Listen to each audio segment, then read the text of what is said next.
মাঝে মাঝে কষ্ট পাওয়া ভালো, কারণ কষ্ট মানুষকে বাস্তবতা শেখায়, ম্যাচুরিটি বানায়, যে কোনো পরিস্থিতিতে মনের জোর বাড়ায়, একা বাঁচতে শেখায় এবং আপন মানুষগুলোকে চেনায়। তুমি যদি সঠিক হও তাহলে তা প্রমাণ করার চেষ্টা করো না, চুপচাপ অপেক্ষা করো, সময় সব জবাব দিয়ে দিবে। হ্যালো বন্ধুরা, welcome back to my channel Mithu's family. আমার পরিবারে আপনাদের সকলকে জানাই অনেক অনেক স্বাগতম। দেশ বা দেশের বাইরে যে যেখানে আছেন, আশা করি সুস্থ আছেন এবং অনেক ভালো আছেন। আজ আমরা সুস্থ আছি কিন্তু ভালো নেই মনের দিক থেকে। কেন মনের দিক থেকে ভালো নেই সেটা পুরো বিস্তারিত বলবো তোমাদের এই ব্লগে। বন্ধুরা, একটু ভিডিও রিলেটেড কথা বলি। যারা আমার নতুন বন্ধু রয়েছে তাদেরকে জানাই অনেক অনেক স্বাগতম আমার ইউটিউব চ্যানেলে। তোমরা যারা নতুন রয়েছে এখনও চ্যানেলটা সাবস্ক্রাইব করোনি, তারা প্লিজ আমার চ্যানেলটা সাবস্ক্রাইব করে দিও, পাশে থাকা বেল আইকনটা প্রেস করে দিও, তাহলে নোটিফিকেশনগুলো তোমাদের কাছে পৌঁছে যাবে। আর যারা পুরনো বন্ধু রয়েছে, যারা অলরেডি এই কাজটা করে রেখেছো, তাদেরকে জানাই অসংখ্য ধন্যবাদ এবং নিজের মূল্যবান সময়টুকু আমার ভিডিওতে দেওয়ার জন্য তোমাদের জানাই অনেক অনেক ভালোবাসা। এভাবেই তোমরা সাপোর্ট করো, এভাবেই ভালোবাসা দিও, আমি যেন অনেকটা দূরে এগিয়ে যেতে পারি। তোমাদের ভালোবাসা ছাড়া আমি এক মুহূর্তে এগোতে পারবো না, তোমাদের ভালোবাসা অত্যন্তই প্রয়োজন। তো বন্ধুরা, মানুষকে বিপদে পড়া ভালো বলেছিলাম, কারণ জানো তো, বাড়ি থেকে বেরিয়ে না পাচ্ছিলাম একটা টোটো, না পাচ্ছিলাম একটা গাড়ি। তো একটা ভাইকে হঠাৎই বলা হয় যে ভাই একটু রেখে আসবি, আমাকে টোটোটা ধরিয়ে দিয়ে আসবি। একটা টোটো পাচ্ছি না, এরকম ভাই হাসপাতালে ভর্তি রয়েছে। তো ও এক কথায় রাজি হয়েছে যে আমাকে টোটো ধরিয়ে দিয়ে গেছে। আমি কিন্তু টোটোতে চলেও এসেছি মুর্শিদাবাদ মেডিকেল হাসপাতাল বহরমপুরে। তো গাইজ, যাই হোক, দেখতেই পাচ্ছ আমরা চলে এসেছি মেডিকেল হাসপাতাল। আমরা বলতে আমি একলা, মা যেহেতু রাত্রেবেলায় এসেছিল তো সেজন্য মা চলে গেছে সকালবেলায় বাড়ি। তারপরে দেখো, মা বাড়ি যাওয়ার পর কিন্তু আমিও চলে এসেছি, কারণ 2 দিন ধরে ভাইকে কিছু খেতে দেয়নি। তো মা যখনই বাড়ি যায় তখনই ডাক্তারবাবু বলেন যে লিকুইড কোনো খাবার খেতে পারবা এবং সিদ্ধ ভাত খেতে পারবে। তো যাই হোক, আমাদের জন্য তো সেদ্ধ ভাত করা হয়েছিল না, আমাদের জন্য শক্ত ভাত করা হয়েছিল তরকারি দিয়ে খাওয়ার জন্য।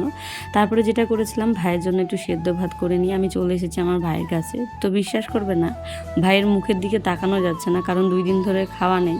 আর আমাকে দেখার পর মুখ চোখ একদম অন্যরকম হয়ে গেছে, মনে হচ্ছে কান্না করে ফেলবে, যেহেতু এই জিনিসগুলোও কোনো দিন ফেস করিনি, এই প্রথম। তো এই জিনিসগুলো আমি ফেস করেছি, যেহেতু বেবি হওয়ার সময় হাসপাতালে অ্যাডমিট ছিলাম এবং বেবি যখন পেটে এসেছিলো তখন আমার পেটের ইনফেকশন হয়ে গেছিলো, তখন ছিলাম হাসপাতালে, এবং আমার পেটে 2বার পাথর হয়েছিল, তখনও কিন্তু আমি হাসপাতালে ছিলাম। সেই জন্য এই অভিজ্ঞতাগুলো আমার আছে, আমার কোনো সমস্যা হয় না, অ্যাডজাস্ট করে কাটাতে পারি। আর ভাই যেহেতু এইগুলো কোনো দিন ফেস করেনি, সেই জন্য ওর খুব কষ্ট হচ্ছিলো এবং আমাকে দেখে মনটা একেবারে ভেঙে পড়েছিল। তো আমি বললাম চিন্তা করিস না, আজকের দিনটা তো ছুটি দিয়ে দেবে, তো একটু তো কষ্ট করতেই হবে, একটু তো ব্যথা সহ্য করতেই হবে, নিজের ভুলবশত খেয়ে ফেলেছিস, তাহলে তো একটু কষ্ট করতেই হবে। এই কথা বলাতে আরও মনটা ভেঙে গেছে। যাই হোক, খেয়াল করি আমাদের গ্রামের আরেকজনও দেখছি অ্যাডমিট রয়েছে। তো আমি বেরোনোর সময় ওকে জিজ্ঞেস করা হয়, কী রে তোর কী হয়েছে? তো বলছে আমাকে সাপে কামড়েছে আগের দিন রাত্রে। ভাবো, মানুষের এমন পরিস্থিতি, রাত্রেবেলায় বিছানায় শুতে গেছে, ছিল সাপ, দিয়েছে কামড়। এখন মানুষের বিপদ কখনো বলে আসে না, ঘরে বাইরে বিছানায় রাস্তাঘাটে সবসময় বিপদ, মানে মানুষের জীবনটাই হচ্ছে হাতের তালুতে নিয়ে ঘুরে বেড়াতে হচ্ছে, এমনই পরিস্থিতি। যাই হোক, আমার আজকের ভিডিওতে যারা নতুন ভিডিও আছে তারা হয়তো জানো না আমার ভাইয়ের কী হয়েছে। আগের ভিডিওতে আমি বলেছিলাম, তো ছোট্ট করে একটু বলে দিই।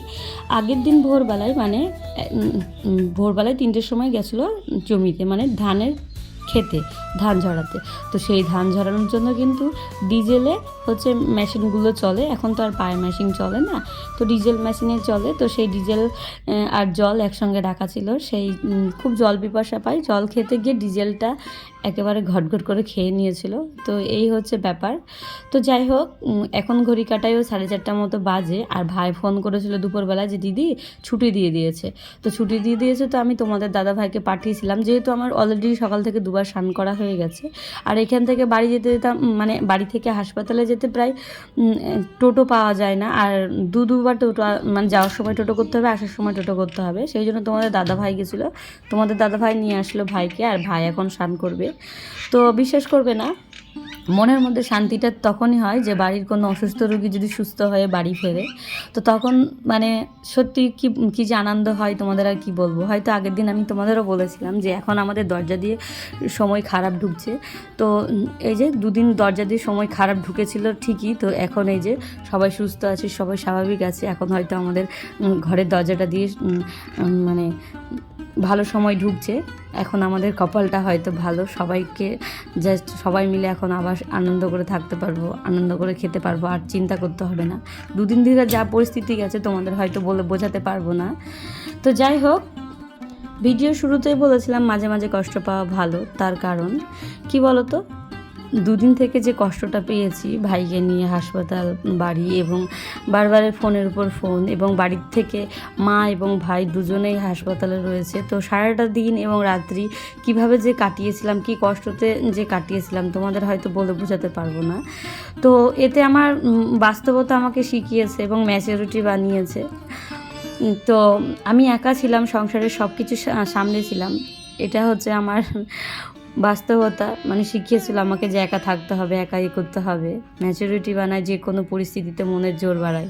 হ্যাঁ বন্ধুরা, যতই বিপদে পড়ো না কেন অবশ্যই ম্যাচুরিটি বানাই, দেখবে যখনই বিপদে পড়বে এবং পরিস্থিতিতে তখন মনের জোরটা কিন্তু বেড়ে যাবে, যে বাড়িতে কেউ নেই, আমাকেই সব একলা হাতে সামলাতে হবে, রান্নাবান্না করে কিন্তু আবারও হাসপাতালে খাবার নিয়ে যেতে হবে, আমাকে সুস্থ করে ভাইকে বাড়ি আনতে হবে। অবশ্যই মনের জোর বাড়ায় এবং আপনাকে মানুষগুলোকে চিনতে শেখায়, জানেন তো। এই বিপদের সময় যে আপনার পাশে থাকবে সেই হচ্ছে আসল বন্ধু, তাকে নিয়েই মানে তার যদি বিপদে পড়ে কোনো সময়, ওই যে ভাইটা আমাকে নিয়ে গেছিলো, তার ঋণ আমি কোনোদিনই ভুলতে পারবো না এবং কখনোই ভুলতে পারবো না।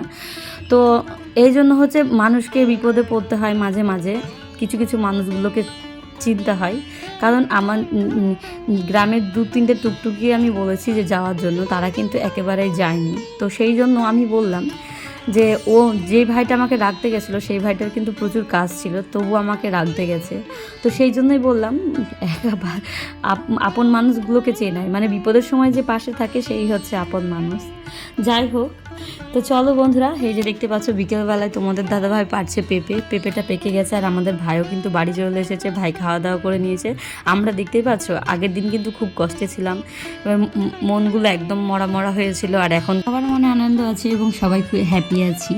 তো এদিকে আমার শ্বশুরমশাই এসেছিলেন আজকে হঠাৎই, মানে আমার শ্বশুরমশাই যেহেতু আলাদা জায়গায় থাকেন এবং আমরা আলাদা জায়গায় থাকি, তো আমার শ্বশুরমশাই হঠাৎ এসেছেন যে আমার শাশুড়ি মা গেছেন বেড়াতে, তো সেই জন্য খাওয়া দাওয়া করতে। তো সবাই মিলে আমরা একসঙ্গে খাওয়া দাওয়া করার পর এই যে বাসনপত্রগুলো সব গুছিয়ে রাখা রয়েছে, ঘরদোয়ার কিন্তু মুছে নিয়েছি, তারপরে পেঁপেটা পারলাম।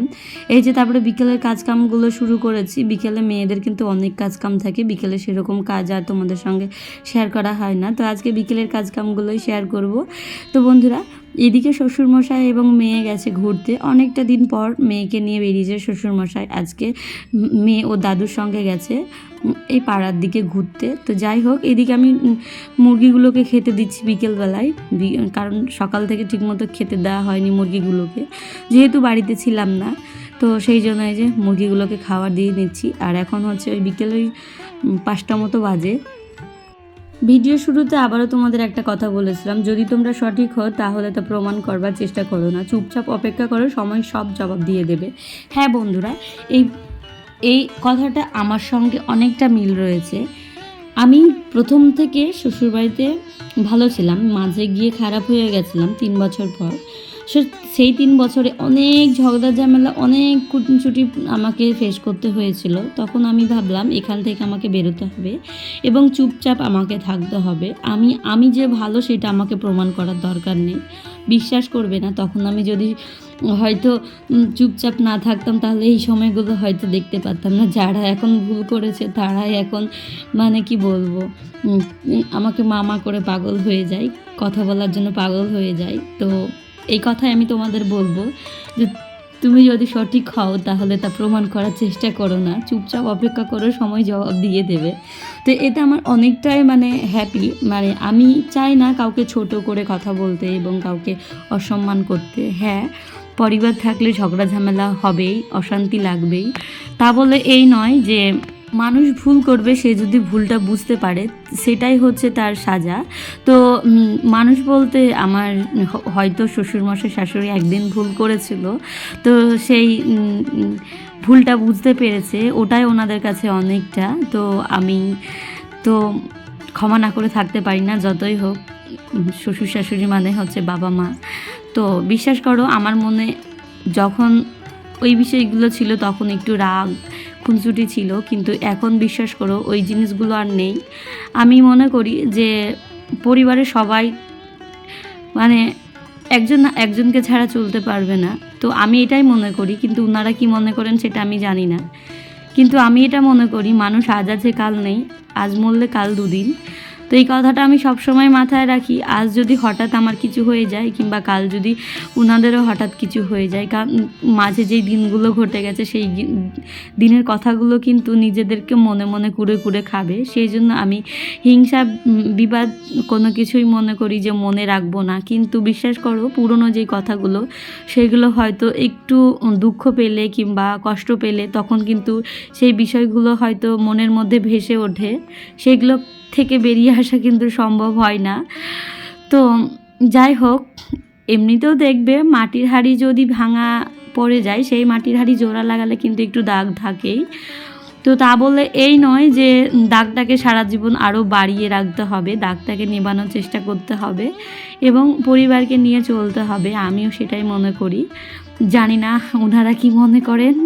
তো আমি চাই আমি আমার সব পরিবারদের নিয়ে একসঙ্গে মানে জীবনযাপন করতে। তো বিশ্বাস করবে না, আমার শ্বশুর ঘর যেহেতু এখান থেকে 3 মিনিট 4 মিনিট দূরে, তো এটা হচ্ছে আমার বাবার দেওয়ার জায়গা, সেই বাবার দেওয়ার জায়গাতে আমরা ঘর করে রয়েছি। তো তখন পরিস্থিতি এমন হয়েছিল যে করতে বাধ্য হয়েছিল, কিন্তু এখন শ্বশুরমশাই এবং আমার যে শ্বশুরমশাইয়ের ওয়াইফ মানে আমার শাশুড়ি মা রয়েছে, তো ওনারা এখন বারবার রিকোয়েস্ট করে যে ওখানে চলে যাওয়ার জন্য। তো বিশ্বাস করো আমি আমার নতুন সংসার এখানে পাতা হয়েছে, মানে প্রায় 3 বছর প্রায় হয়ে গেছে। তো এখানে আমার সংসারের যাবতীয় সব কিছু তিল তিল করে আমি করে তুলেছি। তো ওখানে যাওয়ার কথা আমি কখনোই ভাবি না।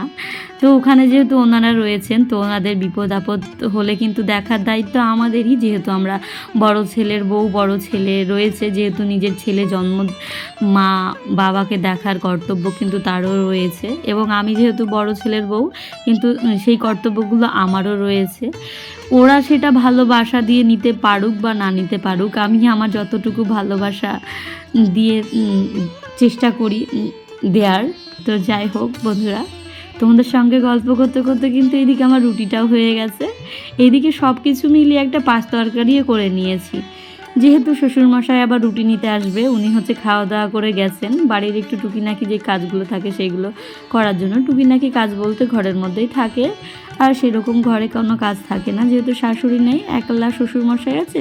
মেয়েকে নিয়ে একটু ঘুরতে গিয়ে মেয়েকে আবার বাড়িতে দিয়েও গেছে, তারপরে গেছে ঘরে সন্ধে দিতে, আর তারপরে সন্ধে দেওয়ার পর আমার শ্বশুরমশাই এসে রুটিটা নিয়ে যাবেন। দিনটা আমার এত তাড়াহুড়ো হয়ে গেছে, আর সকাল থেকে এখনও পর্যন্ত একটুখানি রেস্ট নিতে পারিনি। তোমাদের আর কি বলবো, মানে যেদিন প্রেশার পড়ে সেই দিন হয়তো প্রচুরই প্রেশার পড়ে যে নিজের শরীরের খেয়ালটুকু রাখার ক্ষমতা থাকে না। আজ আমার সাথে এরকম হয়েছে, সকাল থেকে দুবার স্নান করা হয়েছে, তো ঠিকমতো চুলও আঁচড়ানো হয়নি আর নিজের কেয়ারও করা হয়নি। তো এই যে এখন রান্না বান্না করে নিলাম, তারপরে বাসনপত্রগুলো মেজে নিয়ে চলে এলাম। এখন ঘড়ি কাটায় বাজে প্রায় 8টা মতো।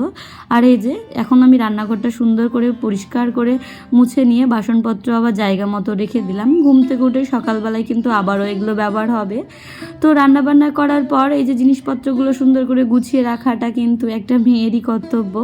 আর এই যে আমার পরিস্থিতি দেখো, একদম ঘেমে স্নান হয়ে গেছি, আর এত গরম লাগছে, আর চোখ মুখের অবস্থা দেখো একেবারে নাজেহাল। সকাল থেকে ঠিকমতো খাওয়াও হয়েছে না, একবার আমি যেহেতু খাওয়া দাওয়া করেছি আজকে। আর এই যে এখন আমি গা হাত পা ধুয়ে একেবারে চলে এসেছি, ঘড়ি কাটায় বাজে 8টা। বিশ্বাস করবে না, অনেকটা শান্তি লাগছে, মনে হচ্ছে সারাদিনের 2 দিনের জের মনে হচ্ছে এখন আমার মানে গা থেকে নেমে পালিয়েছে। তোমাদের হয়তো বলে বোঝাতে পারবো না, এখন মনে হচ্ছে একদম মনের ভেতরটাকে রিল্যাক্স ফিল করতে পারছি। আর একটু মানে কি বলবো, মানে গা হাত পা ধোয়ার পরে দেখবে অনেকটাই আবহাওয়াটা ঠান্ডা ঠান্ডা লাগে। তো এখন আমারও সেই রকম লাগছে, যেহেতু গা হাত পা ধুয়ে আসার পর। তারপরে এই যে দেখতে পাচ্ছি সকাল থেকে আজকে ঠিকমতো মাথাও আঁচড়াতে পারিনি, তো এখন ওই যে মাথাটা চুলটা আঁচড়াচ্ছি।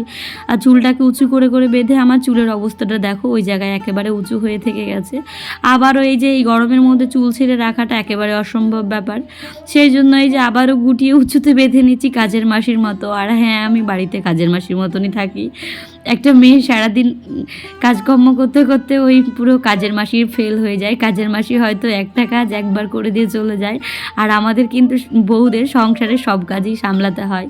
এখন ঘড়ি কাটা যেহেতু রাত্রি 8টা বাজে, আর এখন আমি আমার নিজের একটু যত্ন নিলাম। নিজের যত্ন বলতে সিঁদুর পরা এবং গা হাত পা ধোয়া। আর এই যে 8টা বাজে 10 বাকি, তো এই ঘড়িটা যেহেতু আমার একটু লেট আছে, আগে মানে লেট করে রাখা আছে, আর ঘরে বাইরে যে ঘড়িটা রয়েছে সেটা একবারে কারেক্ট। আর এই যে শ্বশুরমশাইয়ের জন্য আবারও রুটি আর তরকারি প্যাক করে দিচ্ছি। শ্বশুরমশাই চলে এসেছে, তো ওনারা বাবা এবং ছেলে গল্প করছে, তো ওখান থেকে বাবা ছেলে একটু গল্প হোক সেই জন্য আমি ঘরে চলে এসেছি রুটি প্যাক করতে। তো একটু পার্সোনালি গল্প হচ্ছে ওদের বাবা ছেলের, সেখান থেকে আমি বাধ্য হয়ে উঠে আসতে বাধ্য হলাম। তারপরে এই যে আমি আমার শ্বশুরমশাইয়ের জন্য খাবারগুলো রেডি করলাম। আর এদিকে মেয়েও কিন্তু পড়তে বসেছে, আর তোমাদের দাদা ভাইয়ের কাছে দুজন পড়ে, তারাও কিন্তু পড়তে চলে এসেছে। তো ওখানেই মানে তোমাদের দাদাভাইয়ের সঙ্গে আমার শ্বশুরমশাই একটু দু একটা কথা বলছেন। তো আমি ভাবলাম এই ফাঁকে রুটিটা কেন আমি শ্বশুরমশাইয়ের প্যাক করে নিচ্ছি না, তো সেই জন্য আমি শ্বশুরমশাইয়ের জন্য রুটিটা কিন্তু প্যাক করতে চলে এসেছি। আর ওনার খাওয়া দাওয়া একেবারেই অল্প, দেখতেই পাচ্ছ 3টে রুটি দিয়েছি, তাও বলছে অতটা দিও না বৌমা, আমাকে 2টো রুটি দাও। 2টো রুটি মানুষকে কিভাবে দেবো বলো, 3টেও দিতে হয় না, কিন্তু 4টে দিলে অতিরিক্ত হয়ে যাবে। সেই জন্য একটা যদি কুকুরকে দিয়ে দেয় আর 2টো নিজে খাবে বলে আমি 3টে রুটি দিয়ে দিলাম। আর এদিকে টিফিন করেতে তরকারিটা প্যাক করে দিয়েছি, আর দেখতে পাচ্ছি একদম বাচ্চা মানুষের মতো খাবার খাই। যাই হোক বন্ধুরা, আজকে ভিডিওটা অনেকটা লং হয়ে গেছে, তোমাদেরকে অসংখ্য ধন্যবাদ নিজের মূল্যবান সময়টুকু আমার ভিডিওতে দেওয়ার জন্য। আর এই যে শ্বশুরমশাইকে খাবারটা আমি দিয়ে দিলাম, শ্বশুরমশাইকে বললাম আজকে থেকে যান, এখানে বাড়ি যেতে হবে না, তো শুনলো না, শ্বশুরমশাই চলে গেল বাড়ি। আর আজকে আমার ভিডিওটা আমি এখানে শেষ করলাম। টাটা, বাই বাই, সকলে ভালো থেকো, সুস্থ থেকো, তোমাদের সঙ্গে দেখা হচ্ছে আর একটা নতুন ভিডিওতে নতুন একটি দিনের সঙ্গে। টাটা।